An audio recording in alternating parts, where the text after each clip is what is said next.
So thank you, everybody. Good evening to all the D.H. Lawrence Society members near and far, and I think some extra friends as well. Thank you so much for this invitation to share again at what at its heart was my Paris Nanterre conference paper last April, now with a little bit of extra poetry besides. So this is your poetry warning. In the next hour, you will encounter some poetry about Lawrence, not just by Lawrence, and possibly one with a little bit of me sparring with Lawrence towards the end. My title for tonight, linked to the conference theme then, which was centered around the idea of home with regard to Lawrence's life and work, is Homemaking, Homebreaking, and Finding Space to Breathe, Lawrence in Flight and Creative Flux. But I thought it's actually truer as Seeking Space to Breathe, which very much a seeking life Lawrence is. And I also need to signal here that there will be a significant stopover among Lawrence's birds, beasts, and flowers. Lawrence's collection first published just over 100 years ago, last October, which is a strong thread of influence in my new poetry collection, A Whistling of Birds. And there's that wonderful, iconic cover of that original hardback, the dust cover with a design by Lawrence himself with the beautiful phoenix at the top, which I'm showing on the screen at the moment. But I want to show you my birds as well, or rather my wonderful art collaborator, Douglas Robertson's birds. On the screen, I've got the cover of A Whistling of Birds with inside the book are 12 beautiful illustrations by Douglas Robertson, nature illustrations. He's a wonderful Scottish nature artist. On the front is a little frieze of Arctic terns, or in the Shetlandic, and in the title of the poem inside, the Tyrricks that are flying across the cover. And I also want to flag that I am a poet who works in publishing, not an academic or a Lawrence specialist, just a very eager enthusiast. So please do bear with me as I share some of that enthusiasm in a sometimes poetic fashion. So, travel. Let's begin with Lawrence and his absolute necessity of movement. Even to informed enthusiasts, the ground D.H. Lawrence covered in his short life is positively dizzying. In spite of all the reams written about Lawrence, it's really hard to keep up, to track the voyages and pin all those sojourns in one's mind. For many of us, I imagine, this restlessness in seeking is part of the mercurial fascination that Lawrence holds, also for the way his travels form both background and lens for his very multifaceted work.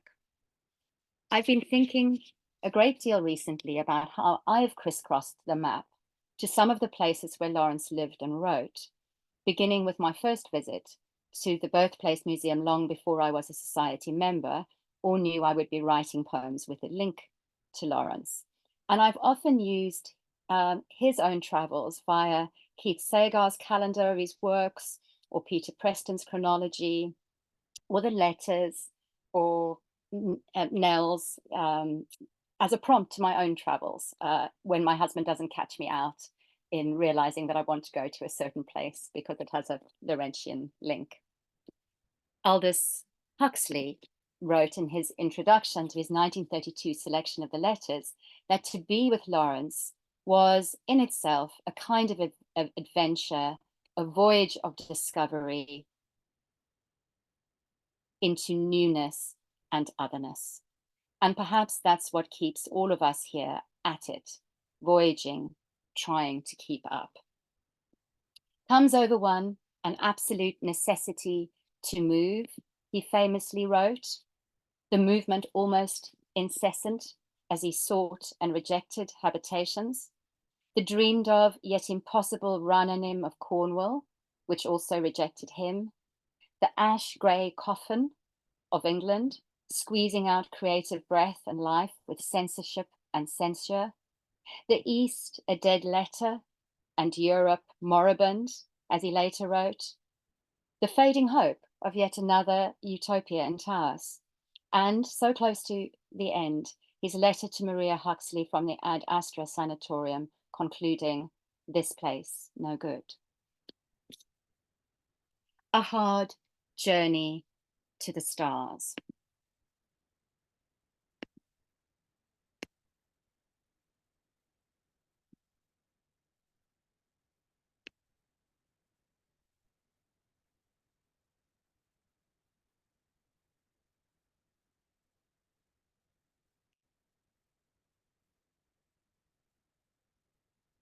This time, in the Ad Astra sanatorium, Lawrence's bronchitis proved fatal.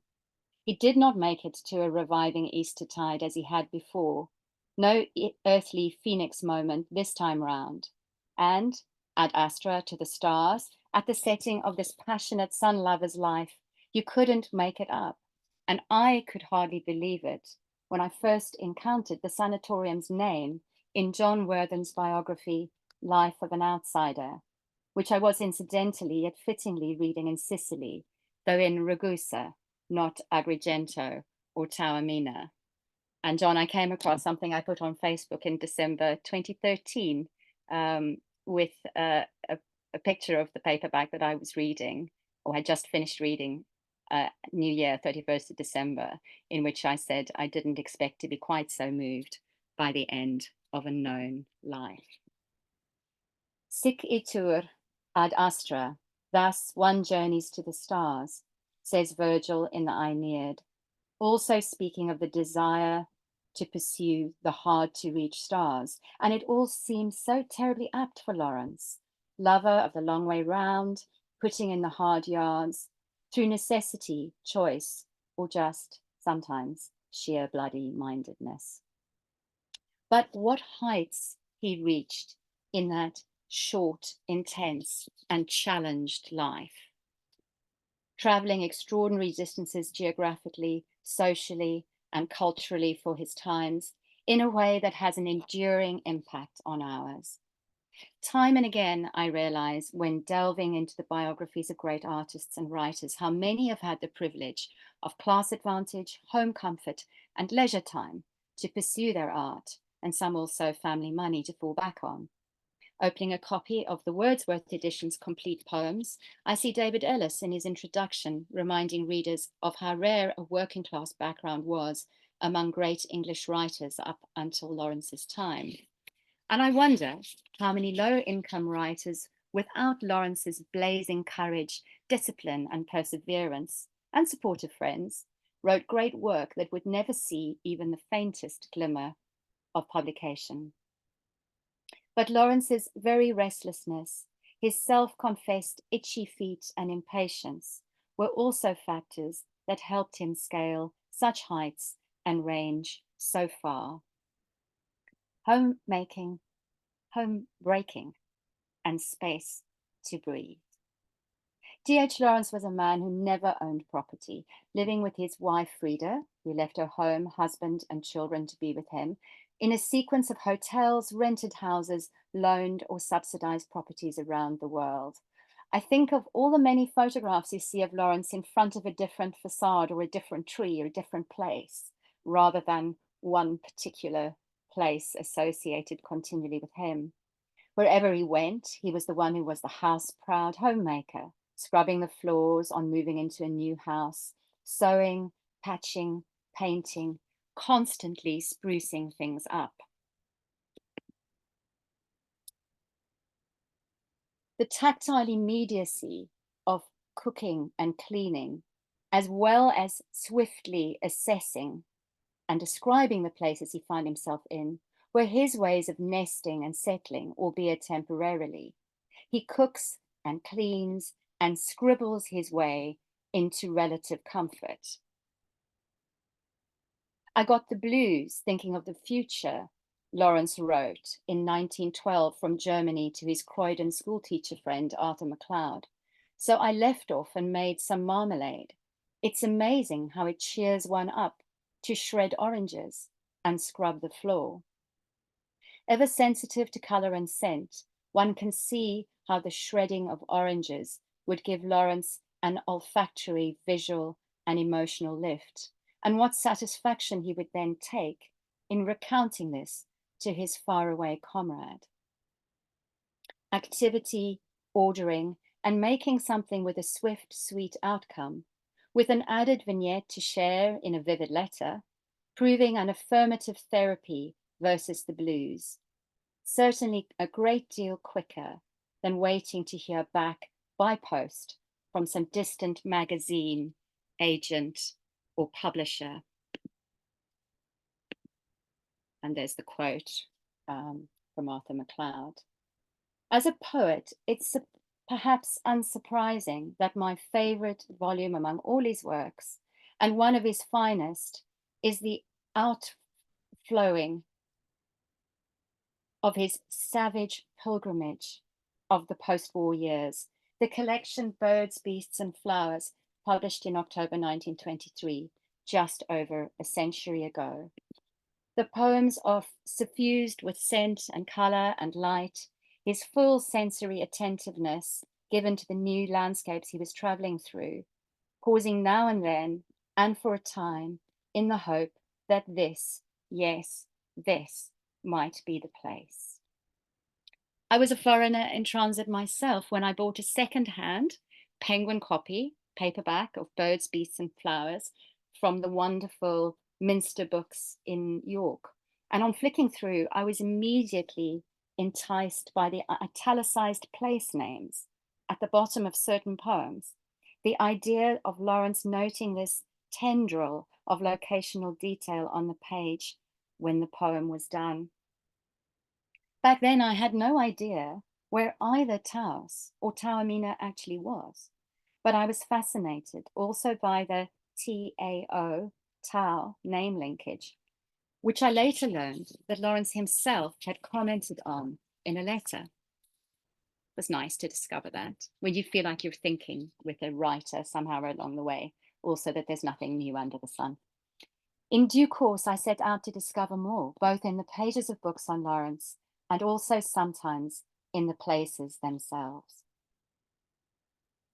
As a sickly child in a Midlands mining town, books fed Lawrence's sense of adventure too. Early reading included Robert Ballantyne's Coral Island, Fenimore Cooper's The Last of the Mohicans, and Robert Louis Stevenson's Treasure Island and Kidnapped. In Lawrence's restless writings, you can hear tonal echoes of Stevenson's own travel fervour, as expressed in Travels with a Donkey in the Cevennes in 1879. I travel not to go anywhere, but to go. I travel for travel's sake. The great affair is to move. A quote widely repeated, but not often continued. The great affair is to move. To feel the needs and hitches of our life more nearly. To come down off this featherbed of civilization and find the globe granite underfoot and strewn with cutting flints. Lawrence became as voracious a traveller as he was a reader, moving on also to vast swathes of Russian and French literature, across oceans via Melville's Moby Dick and Joseph Conrad's seafaring explorations, and to my own Eastern Cape region of Southern Africa via Olive Schreiner's Story of an African Farm. And I really searched quite hard to see if I could find out that they might have met each other, but I don't think they did. There is no frigate like a book to take us lands away, as Emily Dickinson wrote. And I wish there was the time to run through some of the cascade of quotes, especially in Lawrence's letters, of his wish to run away to sea, to sail off across the oceans, or head for some distant island. He may have had a bit of a go at Compton Mackenzie, the novelist, in the short story The Man Who Loved Islands, but really. And of course, he did run away in his fashion, though not quite to sea. His travels, both flight and search, in Huxley's words. A search especially for sunshine, fresh air, space to breathe. Lawrence's letters are filled with a fierce aversion to anything that symbolized constriction, asphyxiation, or choking, the freedom to really breathe, an ultimate affirmative from a miner's son, thinking of his father's labor deep underground and constantly downplaying his latest touch of the bronchioles. But even in the sunniest of climes, he puts down only shallow roots, seeking new sights, perspectives, and stories. And if you'll bear with me, I might take a moment now to read a poem from A Whistling of Birds.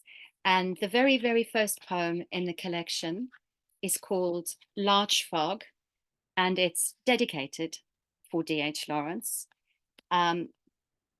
I don't know if anyone here recognizes the origin of that phrase, larch fog, but in his 1912 novel, The Trespasser, the female character and her potential suitor are walking through a larch forest, and she says to him, "Have you noticed how the thousands of dry twigs between the trunks make a brown mist, a broom? That's the larch fog," he laughed. So to the poem. Larch fog. How the twigs make a fog between the trunks, a fog of larchwood, misty arch of twig, sap, bark. Sometimes it seems you write, Bert, about the lives of people just to shape the landscape that you move them in.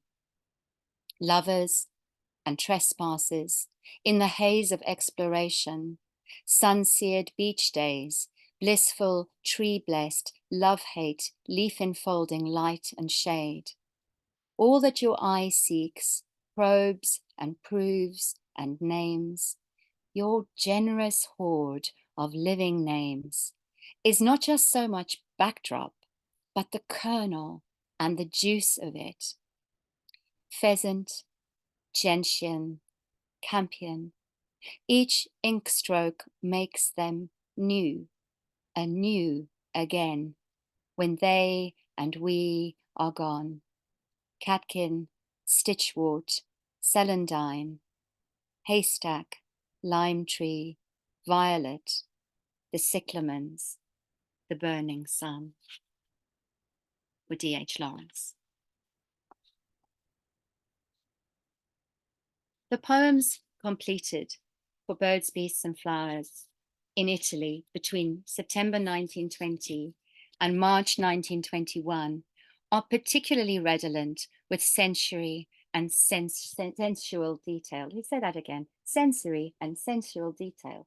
Many of them written at the start of that fruitful period when he was staying with Alfreda in the San Gervasio area between Florence and Fiesole to the north. From those poems, in figs, we see the fruit folded upon itself and secret, unutterable, and milky sap that curdles milk and makes ricotta, sap that smells strange and on your fingers that even goats won't taste it. In grapes, we find ourselves crossing the fern-scented frontiers of the world before the floods, where man was dark and evasive, and the tiny vine flower rose of all roses, perfumed, and all in naked communion, communicating, as now our closed vision can never communicate, vistas down dark avenues as we sip the wine. I'll just share those quotes there for you so you can just linger a little bit on the lines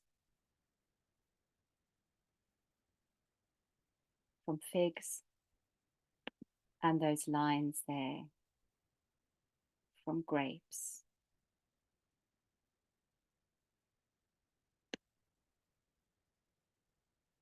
In the sequence of rosacea poems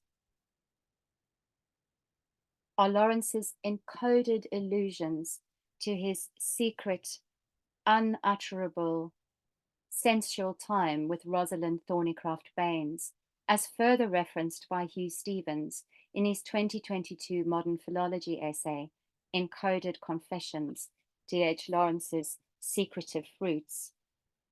Having come to Italy to sit out the scandal of her divorce, Rosalind had allowed Lawrence to stay in her rented villa, La Canovia, after a nearby explosion had shattered all the villa's windows.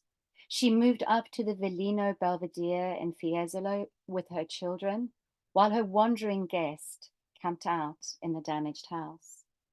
Rosalind recalled in her unpublished memoirs, sometimes he came to Fiesole, climbing by a steep track up through the olives and along under the remains of Fiesole's Etruscan walls. It was here several poems were suggested. Cypresses, for example.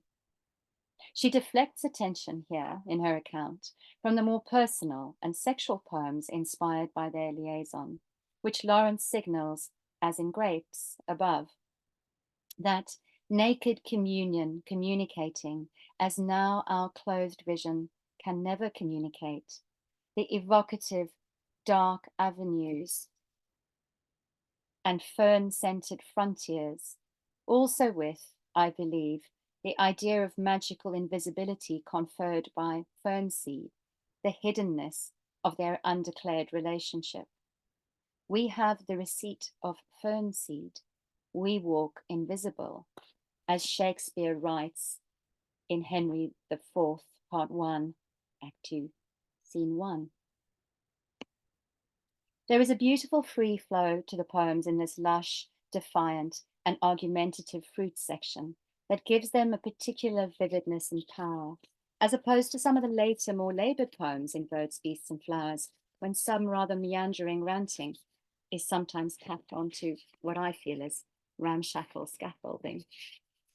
But the energetic, playful, and poignant sequence of tortoise poems, really one long poem in 6 sections, as Keith Sagar writes, are also from this Villa Canovia time.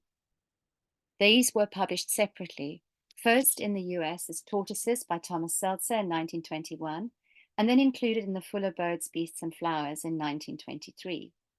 James Fenton published the Tortoises sequence in its entirety in its Penguin Selected Poems edition, which, while included only a selection from the rest of Birds, Beasts, and Flowers, and none of the poems from Nettles. David Ellis also says, read the tortoises if you read nothing else of the poetry.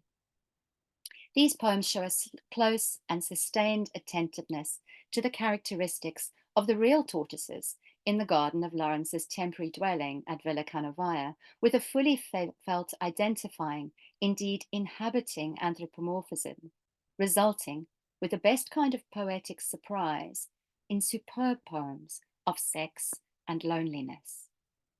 I came first with a recognizing shock and joy as a young girl to the power of snake and bat, but reading more Lawrence as I have grown older, the tortoises now have my heart. It is the courageous vulnerability of the tiny baby tortoise that grasps the reader immediately. You know what it is to be born alone, baby tortoise. And more lines for the plucky traveller, rowing slowly forward, whither away, small bird. Challenger, little Ulysses, forerunner, no bigger than my thumbnail, buon viaggio. How vivid your travelling seems now, in the troubled sunshine, stoic Ulyssian atom, suddenly hasty, reckless, on high toes. All life carried on your shoulder, invincible forerunner. Fascinating to me to think of the flow of the sequence of poems from Lawrence's pen, the little creature carrying his own shield and shelter on his back, and the burden of the world too, all life. The tiny challenger turned not just globetrotter, but planet hefter.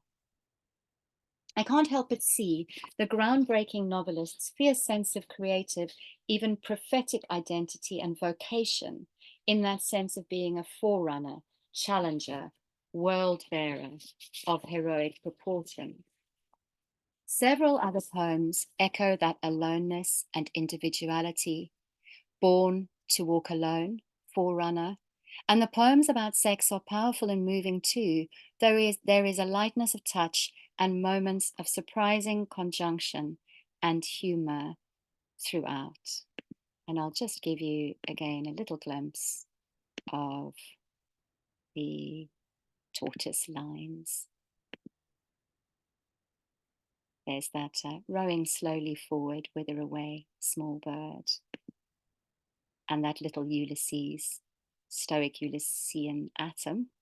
And I think I'll just give you a little glimpse of one of the kinfolk from my home area of South Africa, a tortoise from the Karoo. In following some of Lawrence's train tracks and footsteps, I have stood at the door and peered over the wall of two of his dwelling places in Italy. Fontana Vecchia in Taormina, setting for his famous snake, and Villa Canovaya, both of which have found their way into some fashion into my collection, A Whistling of Birds. And I've encountered a few other houses where he spent some time as well, in Taos, New Mexico, and in Eastwood, England. But I'm going to make a little diversion via La Canovaya, if you'll forgive the photographs there, taken by a very early morning Florentine taxi driver when I tracked down the Villa Canovaya and stood at the doorway, and then went down the steps by the side and looked through the gate that you see there with the ivy into the garden where the tortoises would have been. And maybe some of those descendant tortoises might still be there. So there's a poem, not named after a tortoise, but named after this creature in this beautiful image by Douglas Robertson to accompany the poem, which is called Lo squaiattolo, which is Italian for the squirrel. And if you look closely, this you can see Lawrence sitting underneath a favorite olive tree in the background behind the squirrel. So this is a poem. It's about squirrels, it's about tortoises, it's about Lawrence, and it's about Rosalind and my visit on that journey in Florence. Lo squaiattolo. But it starts in Cambridge. Lo squaiattolo. The first time I heard one in our garden, or out with, unseen at first, leaping about and boundary marking, I thought it was some frantic bird, crick, crick, cricking. But it was a squirrel's raspy warning, his fierce electric tail the punctuation to his halt, stay thief, beware. I'll roust you out of here, don't dare go near. Which foraged stash he meant, unclear, but I stayed back and let him scratch and fret at something else, perhaps. Age-old vendetta, new imagined slight, a cat, some rival, critic, foe beyond the pale, hell-bent on plundered nuts. His brisk, indignant tail a blur, grey fuzz of whipping smoke. Exclamatory squall up on the fence. And then he scarpered, frenzy done. It was my garden, after all. But I stepped onto someone else's territory that other lucid morning, up in search of poetry, so quiet in the dead-end lane, but every sense alert, intent upon the tendrils and the echoes of the past. Sun sifted through the row of trees lined up along a wall behind my back as I stood at the writer's door, hand reaching for the latch, or where the latch, a key might be. Leaning in, reading the remembered name, La Canovaya, engraved in stone beside the frame, I made the bird call error once again. Startled by the sudden, furious cheek, cheek, chuck, chuck, chuck, the crashing twigs, I thought of starlings, magpies, how a blackbird fiercely guards her nest. Whirling round, sun-blinded, there were two of them, brisk shadows racing through the high arboreal avenue. My eye too slow, my ear confused, but knowing this was righteous indignation, angry caveat. What are you seeking here? Stay out! Till one tumbling form, grown still and watching from a branch's crook, caught slanting light, took compact russet shape. Half seen, the pair observing me, with the to-fro chook and click of their shared remarks, become the wary foreground to the birdsong and the bells now rising to the day. I think of birds and squirrels, how they owned the house, once windowless, till the man came, seeking air and sun and love.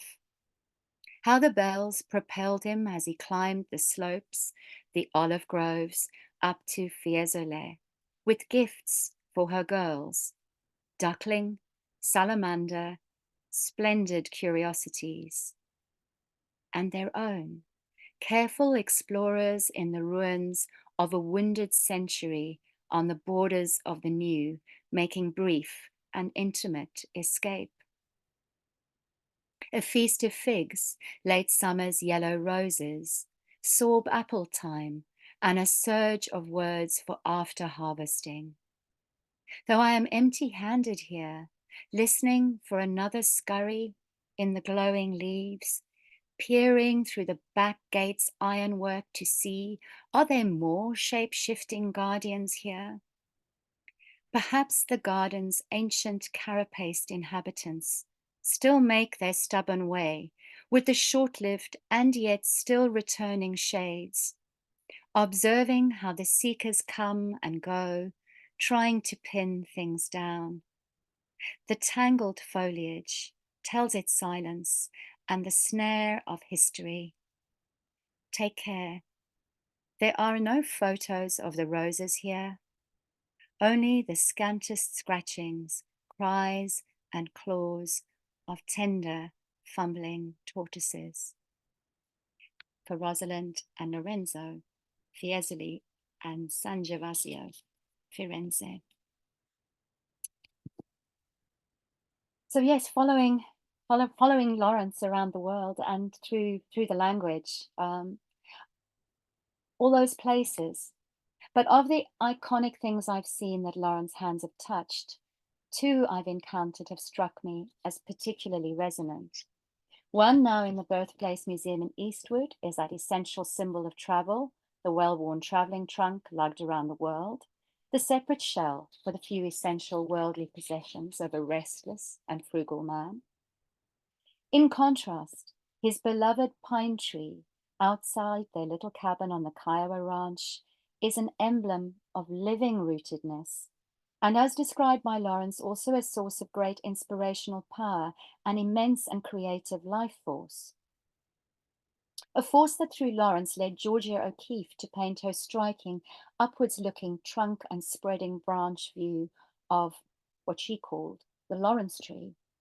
You can just imagine her standing there, gazing up through the branches, feeling the spirit of place, having a sense of the original Kiowa people and the spirit too of another boundary crossing creator, though she never actually met Lawrence. Lawrence composed a wonderfully energetic paean to this pine in his Pan in America essay from 1924. I have become conscious of the tree and of its interpenetration into my life. Long ago, he writes, the Indians must have been even more acutely conscious of it when they blazed it to leave their mark on it. I am conscious that it helps to change me vitally. I am even conscious that shivers of energy cross my living plasm from the tree, and I become a degree more like unto the tree, more bristling and turpentiney in Pan. And the tree gets a certain shade and alertness of myself within itself. He goes on, one can shut many, many doors of receptivity in oneself, or one can open many doors that are shut. I prefer to open my doors to the coming of the tree. And of course, that passage gives rise to one of those how Lawrence anticipated this moments. Lawrence as prophet of the new animism, perhaps, as we think of Peter Wohllebens' international bestseller, The Secret Life of Trees, and our new knowledge of the underground mycorrhizal network termed the Wood Wide Web, connecting individual plants to one another, transmitting vital information. I wondered too what Lawrence would make of Richard Powers' marvelous novel, The Overstory, or of Wim Wenders' new wonderful film Perfect Days, which I saw last weekend, which also features a relationship and connection to trees and to the beautiful pattern of light between leaves. Lawrence's deeply attentive experience and evocation of the American pine harks back to his bare almond trees, written in December 1920 at Fontana Vecchia and published in Birds, Beasts and Flowers. And again, I'll just pause a second to give you a glimpse, firstly, of my photograph of looking up in Taos on the Kiowa Ranch, up through those leaves, and seeing how Georgia O'Keeffe would have been inspired to paint that view, which Lawrence would have seen so often. There's Lawrence's quote from Pan in America about that tree, how much it meant to him. And then here, thinking of Heaven's wolfish wandering electricity and Lawrence's fields of force, these lines from bare almond trees in Birds, Beasts and Flowers. What are you doing in the December rain? Have you a strange electric sensitiveness in your steel tips? Do you feel the air for electric influences like some strange magnetic apparatus? Do you take in messages in some strange code from Heaven's wolfish wandering electricity that prowls so constantly around Etna?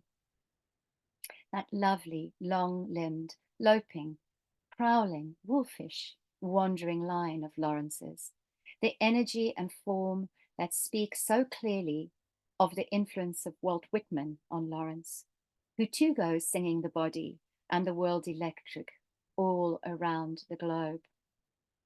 A vibrating singing picked up by poets that come after, like Sylvia Plath, who wrote in her journal in 1958, how does Wolfe do it?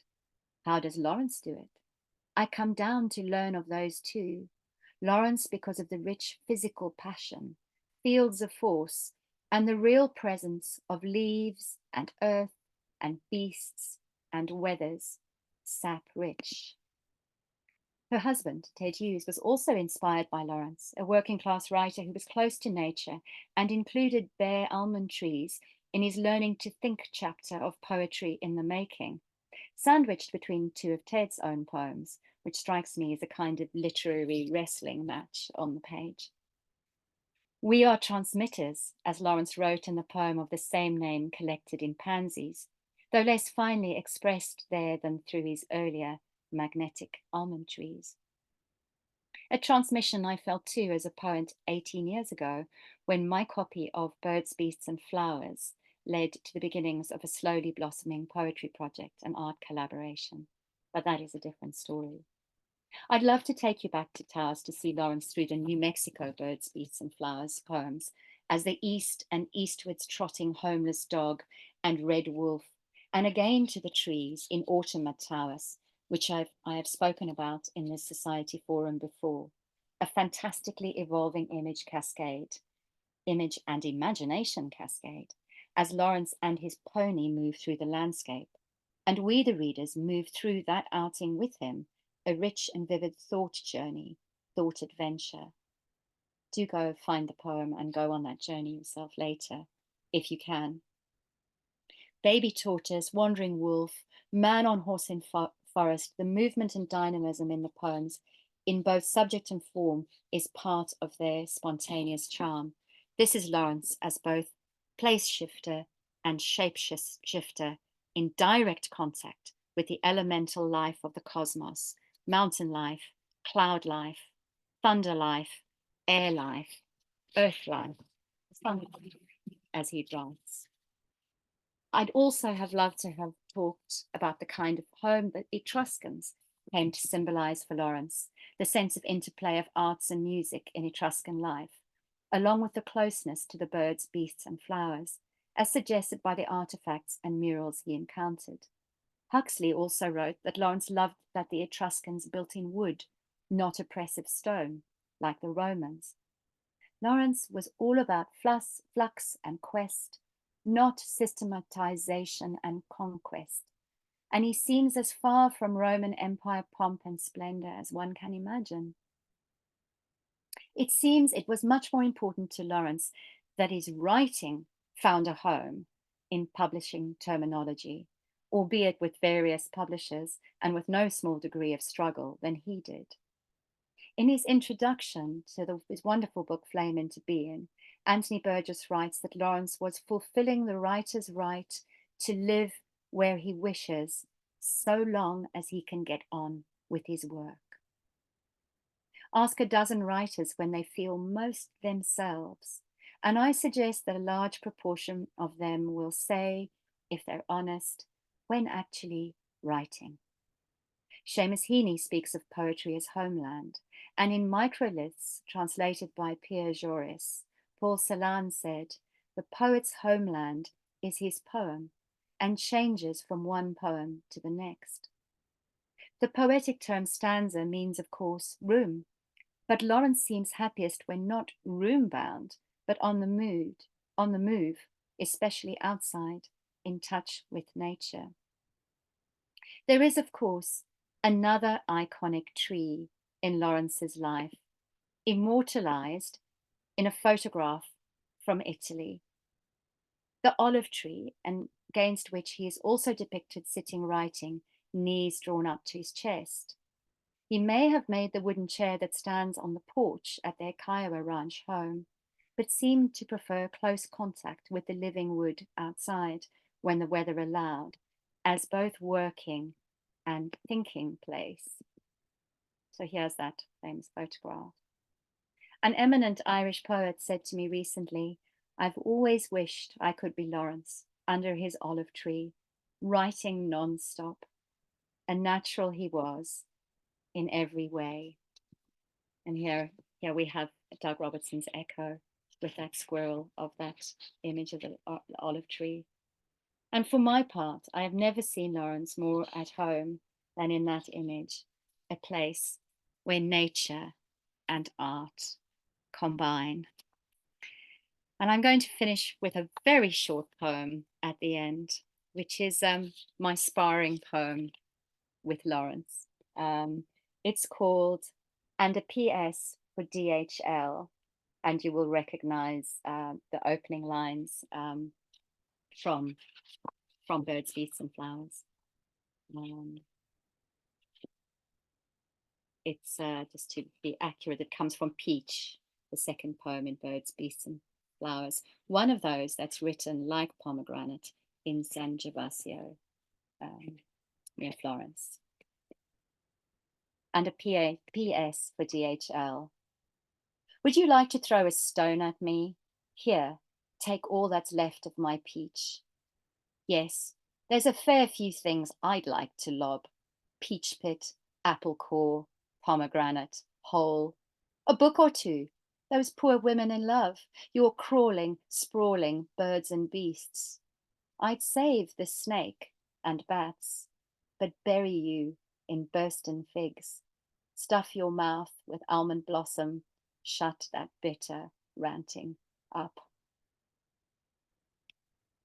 So yes, Lawrence who can move one to great affection, but also make one rise in great annoyance, as I'm sure he would have many times if we were around the same table having dinner and argument together. I always think that I'd love to have met Lawrence and go on a walk with him through the wildflower meadows and have him tell me about the plants, but I wouldn't necessarily like to have got into one of those flaming arguments directly with him, as I'm pretty sure we would have.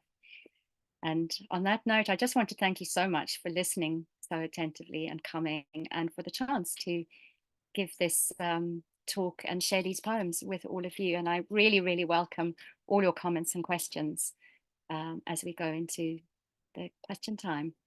And I thank you very much. I'm muted. Yeah.